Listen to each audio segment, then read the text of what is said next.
L'intitulé exact, c'est l'économie solidaire, développement durable et genre, cadre de l'association Fous Nkfous, Zohra Astahar, du village d'Ahriq, de Bouzgaï. Voilà. Nous sommes partis de deux idées de nature théorique.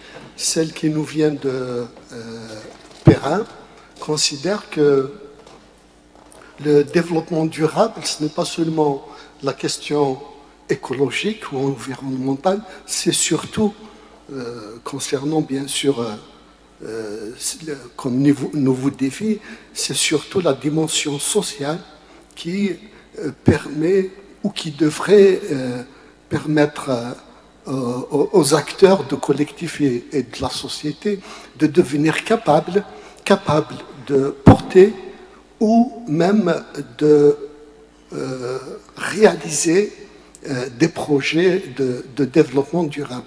La deuxième idée nous vient d'Isabelle Guérin, qui dit que justement dans le cadre du développement durable, l'économie solidaire est, on va dire, le seul modèle ou la seule alternative qui permet à la société ou au collectif en projet de réaliser ce qu'elle appelle le partage des inégalités.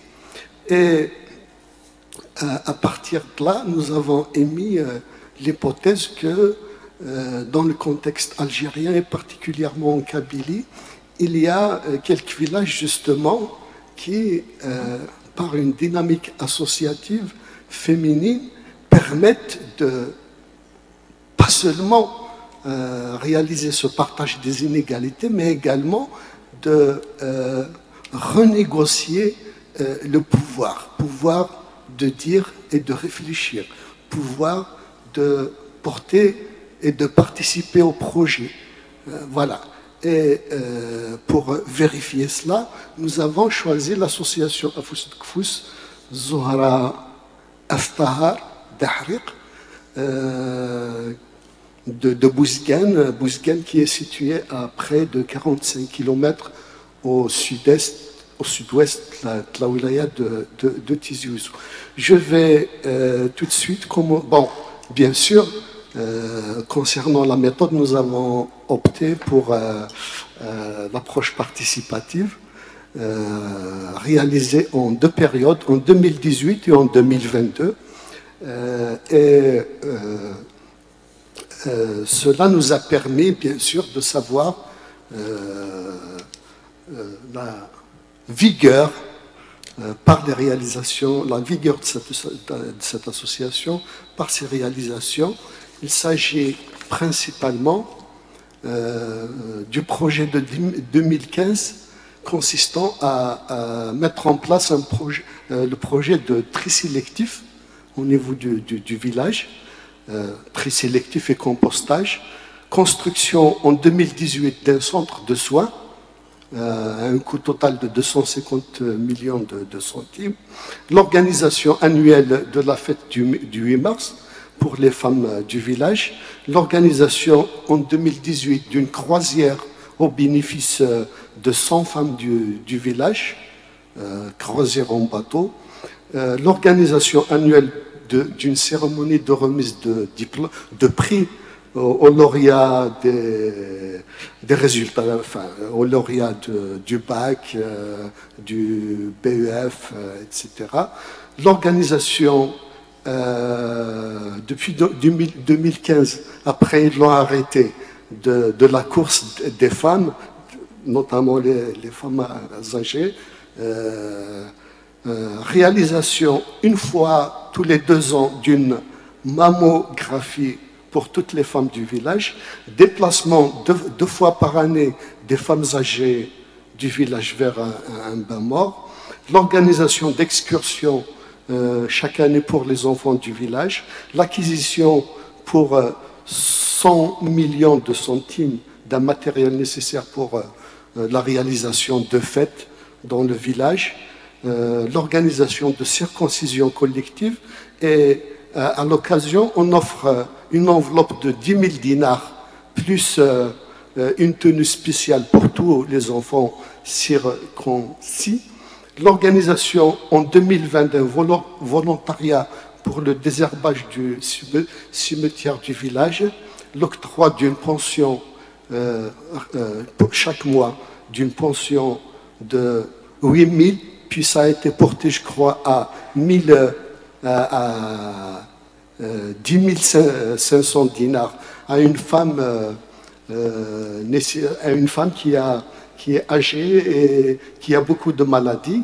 Et en plus de cette pension, tous ces médicaments, tous ces frais de soins sont pris en charge par l'association. Voilà.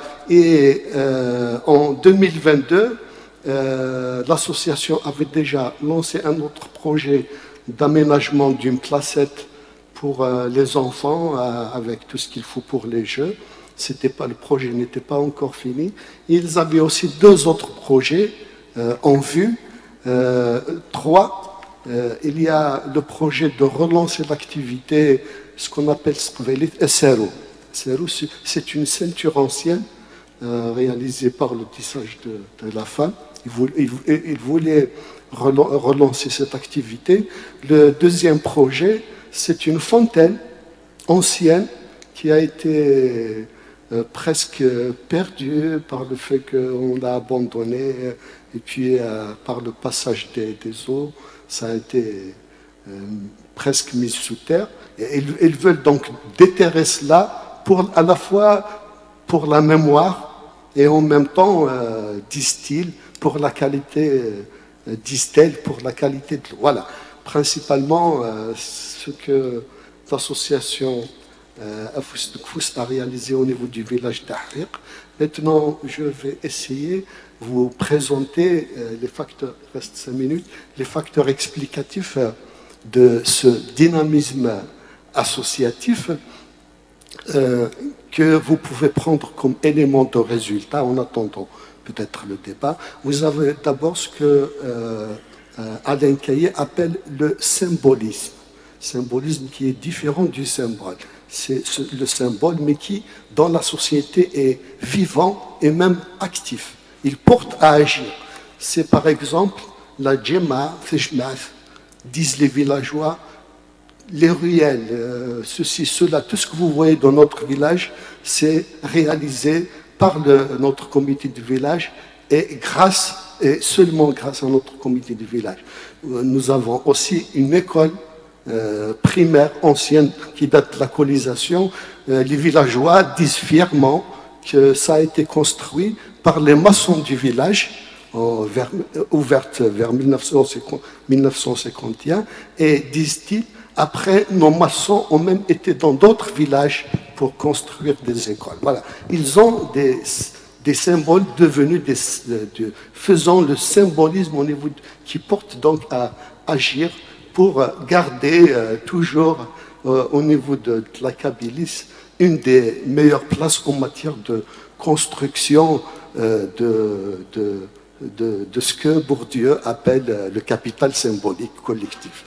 Voilà. Ensuite, vous avez la finance solidaire. La finance solidaire, c'est par exemple l'immigration qui participe à près de 90% au financement des projets. La salle de soins, elle a été équipée totalement par les immigrés du village. Nous avons également les liens sociaux. Vous avez les liens de proximité déjà. Pour la salle de soins, il parle de la réalité des besoins de la société. Donc pour cette salle de soins, c'est en allant pour visiter une malade du village que leur est venu, dans un hôpital, que leur est venue l'idée de construire cette salle de soins en vue d'éviter à leurs malades des déplacements pour aller ailleurs se faire soigner. Vous avez aussi les liens intergénérationnels. Et pour plusieurs projets, les associatives disent que nous avons réalisé tel. Par exemple, pour ce projet de Serro, c'est pour faire plaisir à une vieille du village qui ne comprenait pas pourquoi, même pour La Fontaine, le projet de restauration de La Fontaine, c'est pour faire plaisir aux vieilles du village. Donc il y a un lien entre le projet porté et l'écoute, voire même la réalisation des espérances des personnes âgées du village. Vous avez aussi des liens supragénérationnels, on va dire comme ça, c'est-à-dire les liens entre les vivants et les absents, les décédés. Les femmes de l'association disent que tout ce qu'ils ont fait en définitive, c'est pour rendre hommage à Zohra F. Tahar, première femme instruite du village, qui a beaucoup donné qui a donné l'exemple en matière d'engagement au niveau du village, et donc ils veulent perpétuer cette tradition d'engagement de la femme dans le village. Si c'est fini, je peux m'arrêter. Hein. Donc voilà, je donne un autre élément, puisque le président me le permet. Je vais le chercher tout de suite. Le don contre don. Alors, les associatives disent qu'ils reçoivent beaucoup de dons. Pour la circoncision, c'est un citoyen du village qui, à chaque année, prend en charge la totalité des dépenses, et c'est pas peu quand on sait combien d'enfants qu'il faut circonscrire à chacun. Il faut après une fête collective, après pour chaque enfant il faut une enveloppe, etc. Voilà, donc le don contre don qui après on le voit comme le pense d'ailleurs, donc comme le pense un auteur disant que la véritable position c'est celle du don. Mais moi je dirais même c'est celle du donateur. Et dans le contexte de la Kabylie, les gens donnent, notamment dans ces villages où il y a un dynamisme associatif, les gens donnent parce qu'en retour, ils reçoivent beaucoup. C'est eux qui deviennent après possesseurs du respect, de la considération pour le fait qu'ils aient donné des choses pour le village. Et je vous remercie. Merci.